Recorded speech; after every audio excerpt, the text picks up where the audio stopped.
Em 1900, a Escócia tinha exatamente 0 castores, nenhum, e sem eles muitos rios pareciam ter perdido a memória. Corriam retos, rápidos, agressivos. As áreas alagadas que antes seguravam a água haviam desaparecido, e cada tempestade empurrava mais força para vilarejos, campos e estradas. Então, em 2009, algo quase pequeno demais para ser levado a sério aconteceu. Apenas 11 castores foram soltos na floresta de Knapdale, depois de mais de 400 anos de ausência. Os cientistas esperavam mudanças discretas, talvez alguns lagos rasos, mais insetos, um pouco de vida voltando às margens. Mas quando os hidrólogos começaram a examinar os dados da água, encontraram um resultado que os modelos não conseguiam explicar. Como animais trabalhando só com lama, galhos e instinto conseguiram fazer o que décadas de obras caras tentavam fazer, esta é a história de como a Escócia redescobriu uma das defesas contra enchentes mais baratas do planeta. Para entender por que essa história importa, precisamos voltar muito antes de 2009. Antes das planilhas dos censores e dos debates políticos, os rios da Escócia tinham outro comportamento. Eles não corriam como canais apressados. Eles serpenteavam. A água encontrava troncos, raízes, barragens naturais, poças profundas e áreas encharcadas que funcionavam como esponjas vivas. Durante milhares de anos, os castores fizeram parte desse sistema. Eles não eram apenas animais vivendo perto da água. Eram construtores silenciosos da paisagem. Ao derrubar árvores, empilhar galhos e represar pequenos cursos d'água, eles criavam mosaicos de lagoas, brejos e canais lentos. E cada uma dessas pequenas estruturas mudava a forma como a água se movia. Menos velocidade, menos erosão, mais infiltração no solo, mais abrigo para insetos, aves, peixes e plantas aquáticas. Mas havia um problema. Para os humanos, os castores se tornaram valiosos demais. Sua pele era densa e quente, sua carne era consumida. E o castório, uma substância produzida em glândulas de cheiro, era usado em perfumes, remédios e preparações tradicionais na Europa. Pouco a pouco, aquilo que parecia uma simples exploração virou desaparecimento. Por volta do século XVI, os castores já haviam sumido da Escócia. E quando eles desapareceram, não foi apenas uma espécie que saiu do mapa. Foi uma função inteira do ecossistema. Sem barragens de castores, a água deixou de ser desacelerada em milhares de pequenos pontos. Riachos que antes se espalhavam por áreas úmidas passaram a correr mais fundo e mais rápido. As margens ficaram expostas. O solo começou a ser arrancado com mais facilidade. Vales que antes seguravam água como uma esponja foram drenados, retificados e transformados em canais eficientes demais para levar água embora. E essa eficiência teve um preço. Durante tempestades, a água descia com mais força. Durante períodos secos, ela sumia depressa demais. As áreas úmidas, que antes mantinham a paisagem viva entre uma chuva e outra, encolheram. Com elas, foram desaparecendo também os anfíbios, as aves, os insetos, as flores de margem, os juncos e toda a vida que dependia de água lenta. Com o passar das gerações, algo ainda mais perigoso aconteceu. As pessoas esqueceram que os rios podiam ser diferentes. Um rio estreito, reto e agressivo passou a parecer normal. Uma enchente forte parecia inevitável. Um campo ressecado parecia apenas parte da paisagem. Mas alguns cientistas começaram a desconfiar que aquilo não era normal. Talvez os rios não estivessem apenas mudados. Talvez estivessem incompletos.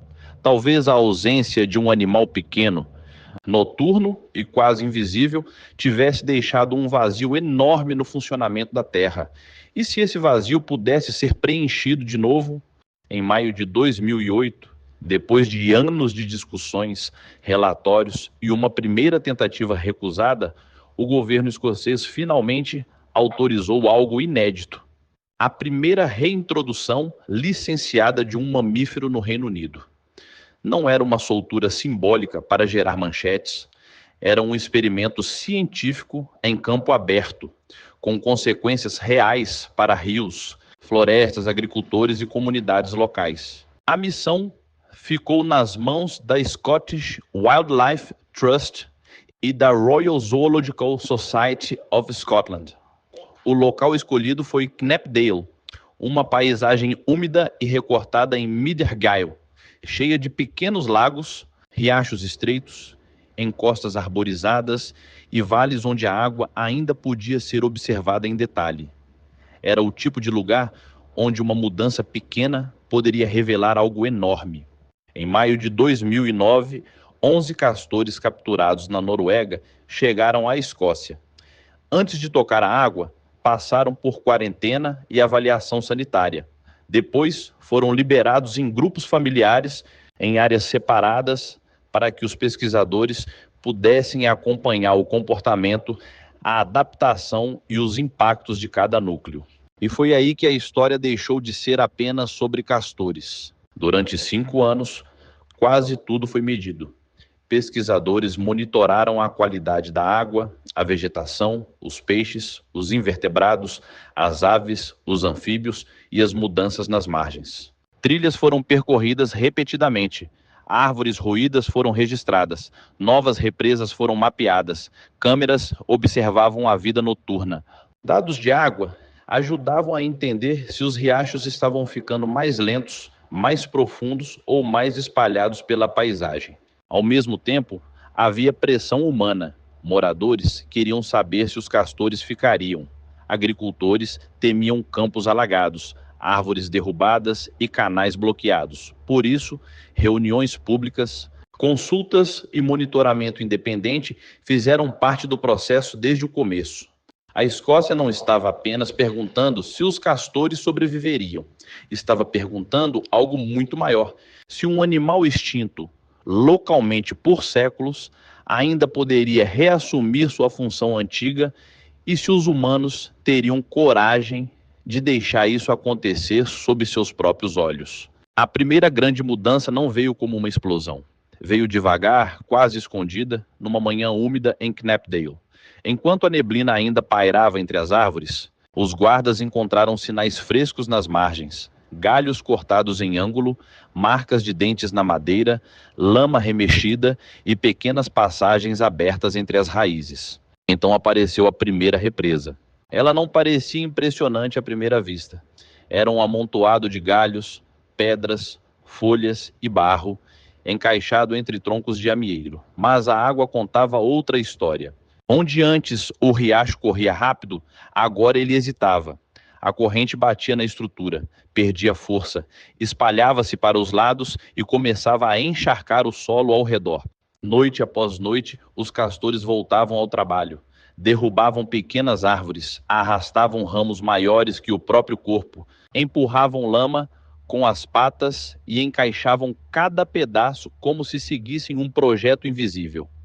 Não havia máquinas, cimento, cálculo hidráulico ou equipe de engenharia. Apenas instinto, repetição e uma paciência que nenhuma obra humana conseguiria imitar no mesmo ritmo. No segundo ano, já era impossível fingir que nada importante estava acontecendo. O que antes era um único curso d'água estreito começou a se transformar em uma rede. Surgiram poças profundas, canais laterais, pequenas cascatas, áreas encharcadas e trechos onde a água avançava lentamente por entre musgos e folhas mortas. A paisagem, antes seca e rígida em alguns pontos, começou a ficar macia de novo. Cada represa fazia algo simples, mas poderoso. Segurava um pouco de água, e quando dezenas delas começaram a aparecer, esse pouco virou um sistema inteiro.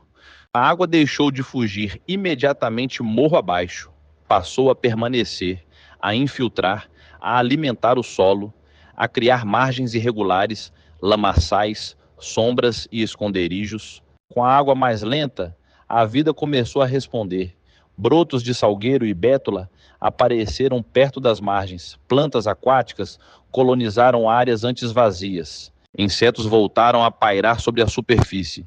Rãs encontraram poças seguras, libélulas passaram a patrulhar os novos brejos, rastros de veados surgiram na lama fresca, onde antes havia apenas chão seco, e os castores continuavam. Quando uma tempestade danificava uma represa, eles reconstruíam. Quando a água encontrava um novo caminho, eles ajustavam. Quando um vazamento aparecia, tapavam com barro, folhas e galhos. O sistema não era fixo, era vivo. Mudava de acordo com a estação, com a chuva, com a correnteza e com o comportamento dos próprios animais. Para os pesquisadores, aquilo era fascinante porque não parecia uma obra única, parecia uma conversa contínua entre animal, água e floresta.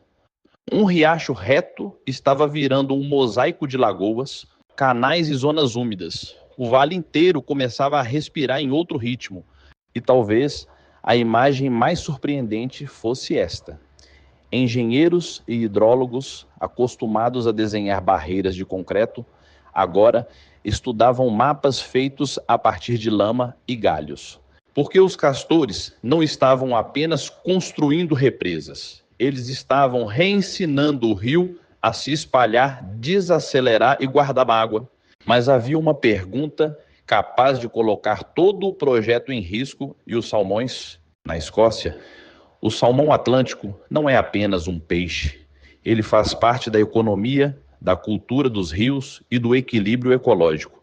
Todos os anos, esses peixes precisam subir contra a corrente para chegar às áreas de desova. Então, a preocupação parecia óbvia. Se os castores constroem represas, será que eles não estariam fechando a porta para os salmões? À primeira vista, o medo fazia sentido. Imagine um peixe tentando atravessar uma parede de galhos, lama e troncos para agricultores, pescadores e gestores ambientais. Esse podia ser o detalhe que transformaria uma solução brilhante em um problema novo.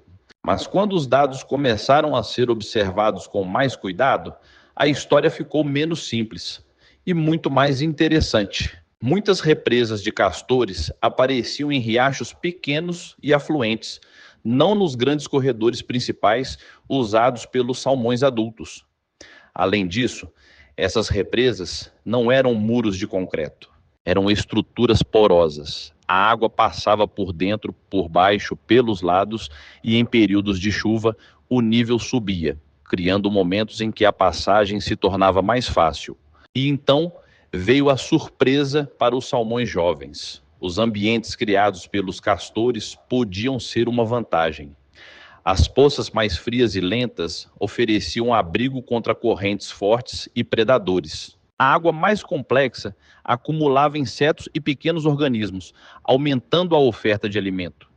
Em vez de um rio simples, os filhotes encontravam um berçário cheio de esconderijos. O que parecia uma barreira absoluta começou a parecer outra coisa, não o fim do caminho, mas uma paisagem mais rica para crescer antes da grande jornada rio abaixo. No 5º ano de monitoramento, os pesquisadores já não estavam olhando apenas para rastros, árvores ruídas ou pequenas lagoas novas. Eles estavam olhando para números. E os números começaram a contar uma história que parecia grande demais para caber em um experimento com castores. As represas não estavam apenas deixando o rio mais bonito ou mais selvagem, elas estavam mudando a física da água. Em diferentes paisagens britânicas, pesquisadores analisaram mais de 1000 eventos de chuva e cheia em áreas onde castores haviam construído sequências de represas. O padrão era claro. Quando a água encontrava uma represa, ela perdia velocidade. Quando encontrava a próxima, perdia mais um pouco. Em vez de descer como um golpe único, a enchente era quebrada em etapas, espalhada para os lados, absorvida pelo solo e liberada aos poucos. Em alguns casos monitorados, as represas de castores conseguiram reduzir o fluxo médio de cheia em até cerca de 60%. E esse efeito não desaparecia simplesmente quando vinham tempestades maiores. Mesmo em eventos fortes, a água continuava sendo atrasada, armazenada e distribuída pela planície de inundação. Esse era o detalhe que chamava a atenção dos hidrólogos. Uma represa isolada podia parecer pequena, mas uma sequência de represas funcionava como uma escada hidráulica viva. A primeira segurava parte da água, a segunda recebia um fluxo já enfraquecido, a terceira espalhava ainda mais, e assim, metro após metro, o rio perdia agressividade. Em Devon, onde os efeitos dos castores também foram estudados com medições de profundidade, imagens de drone e dados de fluxo, as áreas úmidas criadas por eles chegaram a armazenar mais de 24 milhões de litros de água. É como manter cerca de 10 piscinas olímpicas escondidas na paisagem, não atrás de uma parede de concreto, mas entre lagoas, brejos, canais, raízes, lama e vegetação. Durante chuvas intensas, esses sistemas reduziram os fluxos de tempestade em média em torno de 30%. Durante períodos secos, fizeram o oposto. Ajudaram a manter água no ambiente por mais tempo, sustentando poças, umidade no solo e pequenos fluxos que poderiam desaparecer depressa em uma paisagem drenada. O mais impressionante era que nada disso precisava de manutenção humana diária. Se uma represa rompia, os castores consertavam. Se a água encontrava outro caminho, eles respondiam. Se a paisagem mudava, o sistema mudava junto. Para engenheiros acostumados a pensar em estruturas fixas, isso era quase desconfortável. Os castores haviam construído um sistema flexível, distribuído e autorreparável. Não controlavam a água pela força, eles tiravam velocidade dela. E no fim, talvez essa fosse a descoberta mais importante. A melhor defesa contra uma enchente nem sempre é bloquear o rio. Às vezes é dar ao rio centenas de pequenas razões para desacelerar. Em novembro de 2016, a Escócia tomou uma decisão que mudou o rumo da história. Os castores poderiam ficar. O que havia começado com uma experiência pequena, acompanhada de perto em Knapdale, já não podia mais ser tratado como curiosidade científica. Os animais tinham sobrevivido, se reproduzido e mostrado que sua presença podia transformar cursos d'água, criar áreas úmidas e devolver complexidade a paisagens empobrecidas. Mas a história dos castores escoceses não estava acontecendo apenas em Knapdale. Do outro lado do país, em Tayside, uma população não oficial já crescia havia anos, provavelmente a partir de escapes ou solturas não autorizadas. No começo, isso gerou tensão. Para alguns, era uma chance inesperada de restauração ecológica. Para outros, era um problema fora de controle. Mas os números começaram a falar alto demais para serem ignorados. Em 2012, havia cerca de dezenas de grupos familiares na região. Alguns anos depois, a população já havia se multiplicado. No levantamento de 2020 e 2021, pesquisadores registraram pelo menos 251 territórios ativos nas bacias do Tay e do Forth, o equivalente a aproximadamente 954 castores. Em outras palavras, aquilo que parecia uma exceção estava virando uma população estabelecida. Então veio outro marco. Em 1º de maio de 2019, os castores passaram a ter proteção legal na Escócia como espécie europeia protegida. Isso não significava ausência de conflitos, mas significava que o país reconhecia oficialmente algo importante. Os castores não eram invasores exóticos, eram parte perdida da fauna nativa, retornando a uma função antiga. A ideia começou a atravessar fronteiras. O experimento no Rio Otter, em Devon, na Inglaterra, seguiu um caminho parecido: monitoramento científico, diálogo com comunidades locais e avaliação dos impactos reais. Em 2020, os castores daquele projeto receberam permissão para permanecer. E em 2025, a Inglaterra deu um passo ainda maior ao criar um caminho de licenciamento para solturas de castores na natureza. O que começou com 11 animais em uma floresta escocesa deixou de ser apenas uma experiência, virou um modelo de restauração. Mas a volta dos castores não é um conto de fadas sem atrito. Em algumas áreas, especialmente onde rios passam perto de terras agrícolas, os conflitos são reais. Uma represa construída no lugar errado pode elevar o nível da água em um campo baixo. Um bueiro bloqueado pode prejudicar a drenagem. Árvores importantes podem ser roídas. Para quem vive da terra, isso não é teoria ecológica. É renda, trabalho e risco. Por isso, a pergunta nunca foi simplesmente: castores são bons ou ruins? A pergunta certa é mais difícil: como convivemos com uma espécie capaz de curar partes da paisagem, mas também capaz de incomodar lugares que nós já ocupamos? A Escócia começou a aprender que restauração não significa abandonar o manejo, significa manejar de outro jeito. Em alguns casos, árvores podem ser protegidas com telas, em outros, dispositivos de fluxo podem ser instalados nas represas para controlar o nível da água sem destruir toda a estrutura. Em situações mais sensíveis, é preciso monitoramento, licenciamento, diálogo com agricultores e decisões rápidas antes que um benefício ecológico se transforme em prejuízo local. Mas mesmo com esses conflitos, a lição maior de Knapdale é difícil de ignorar. Durante séculos, tratamos a água como inimiga. Cavamos canais para expulsá-la mais rápido. Endireitamos rios, drenamos brejos, construímos muros cada vez mais altos, como se a solução fosse vencer a força da corrente. Só que ao fazer isso, muitas vezes removemos justamente as estruturas naturais que davam tempo ao sistema. Os castores mostraram outro princípio. A água não precisa apenas ser bloqueada, ela precisa ser desacelerada, espalhada, armazenada e liberada aos poucos. Uma represa de castor não tenta dominar o rio para sempre. Ela cria fricção, cria pausa, cria espaço, permite que a água entre no solo, alimente plantas, sustente poças na seca e perca força antes de chegar a vilarejos e fazendas rio abaixo. E talvez o ponto mais profundo seja este: quando removemos os engenheiros naturais de uma paisagem, não ganhamos controle, ganhamos fragilidade, rios mais rápidos, solos mais secos, cheias mais violentas, ecossistemas mais pobres.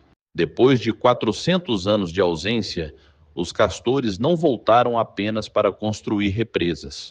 Voltaram para lembrar algo que a engenharia moderna às vezes esquece.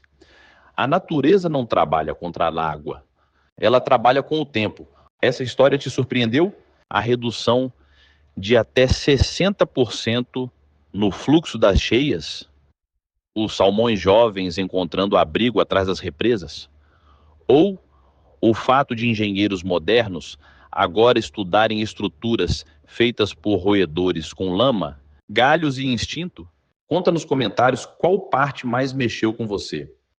E se você gosta de histórias reais sobre natureza, ciência e restauração de ecossistemas, inscreva-se no canal. Aqui mostramos projetos que estão mudando a forma como enxergamos o planeta. Não com promessas vazias, mas com dados, paisagens vivas e resultados que parecem impossíveis até acontecerem. Ative o sininho e nos vemos no próximo vídeo.